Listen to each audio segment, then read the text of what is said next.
How did the training go in San Francisco with the sparring partner?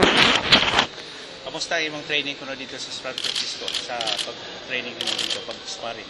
Okay lang man, naka-sparring ako kuan 12 rounds, tapos okay lang among ensayo dito ni Coach. Nakikita mo ensayo. The training in San Francisco was so good and he had already sparred up to 12 rounds and several times he had so many sparring sessions there, and only that he has to come here early because of the weather, which there is a total change from San Francisco and Puerto Rico, because here it's warm, ready, similar to the Philippines. Now, he's never fought in this weight before. How do you think he's going to handle, since he's jumping 2 divisions for this fight? Wala pa kakadula sa mauni nga timbang, and naglukso ka from 115 to 122. Dili ka mag-problema sa away nga naglukso ka sa mauni nga timbang? Wala mong kabalo, pero tanan ako dito siguro kay taas pa mo ko siya, tapos muna na ako kay nag-sparring na po sa mga dagko. Basta na ako wala man. Okay, so far he has no problem because physically he has already grown up, although he has not experienced yet on this weight level on fighting, but it is not a problem for him, and I think this is a better weight for him and he can give a good fight. So you think he's going to assimilate the 122 pounds better than when he was at 115? Ang pasabot niya po nga ang question niya is makahatag ka o better nga performance sa maayo nga performance sa mauni nga timbang. Kay kanon karang papo ako mahatag ko kay dili mo ko yung reduce jud kayo. Tapos napunta na ako kusog. Sa maningkamot na ako para gwapo ako ipakita sa ilatan.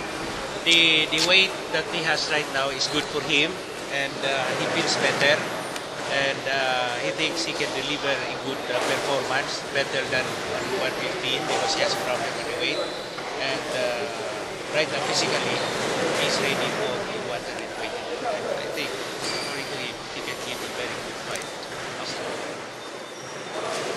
Does he feel he needs knockout to win at his opponent's home? Do you think Kinahanglan ba nimo i-knock out good ang imong opponent kay home place ni sa imong kalaban? May mo, bahala na dito pero panikamuto yun ako na magsambahan yun ako siya. He will try his best to look for a knockout, because as what you said, this is the place of Vasquez, and the only way for really to convince that he can give a good fight is to look for a knockout, and that will be a convincing win. Does he knows that his opponent's father lost a decision in a championship fight in Bayamon, his hometown? Kay balo ba ka nga ang iyang papa lost na napildi diri sa Bayamon in his hometown? Kay balo ba ka? Ano, he doesn't know. Does that means anything? Makahatag na idea sa imo ba nga ang iyang papa napildi sa iyang lugar gud diri by decision? Makahatag idea nimo nga mga walay favoritism ba diri o walay kuan?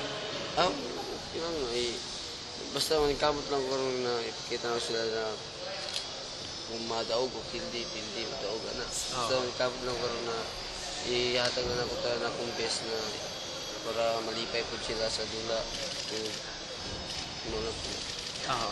No, it will not influence him or the past experience or record, the past happenings before. It will not influence him. But what he said is he will just do it for him that he will win, and whatever is the opportunity along the way, he will take the chance and put pressure on Vasquez. Vasquez is looking for history, because if he wins, father and son can become champions, and Puerto Rico will be the first time. So he's coming here to make his own history.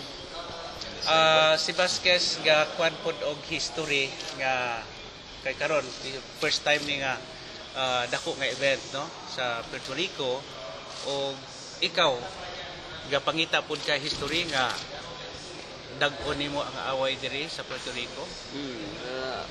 Kung kita po ko para ako na lang ko at kanang youngest two-time world champion. Basta manikabot lang ko ron bla. Well, according to him, if Vasquez is looking for history, he is also looking for the history, the first Filipino to win a title here in Puerto Rico in the home base of his opponent, which is Vasquez. And hopefully, with the God-given strength for him, he will really do it for the country, Philippines.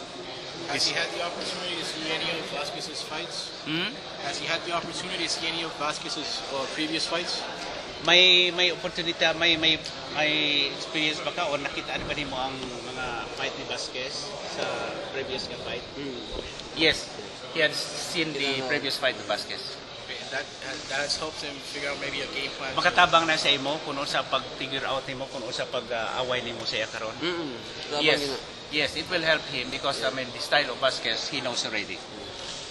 The first time you came here, you played the mental game, saying the Philippines are better than Puerto Rican. Are you going to continue that game? Mental game? Pasabot nga pag first time nimo nga kuan diri nga ang Pilipinas nga makahatag og better nga performance no og better nga butang diri sa Puerto Rico, mao pud ang imong kuan nga ihatag sa Pilipinas. Oo.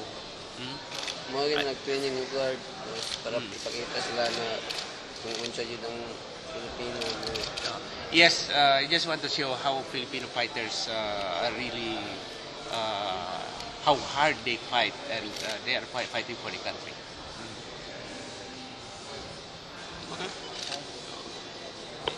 Have you seen anything in Vasquez's style that you think you might be able to exploit during the fight?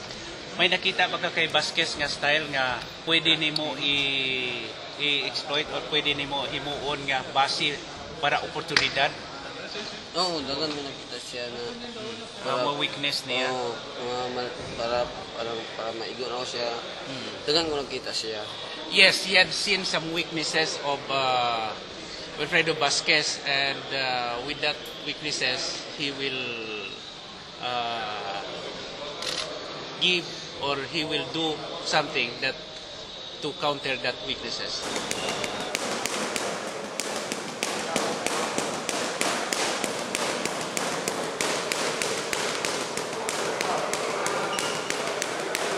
Nice.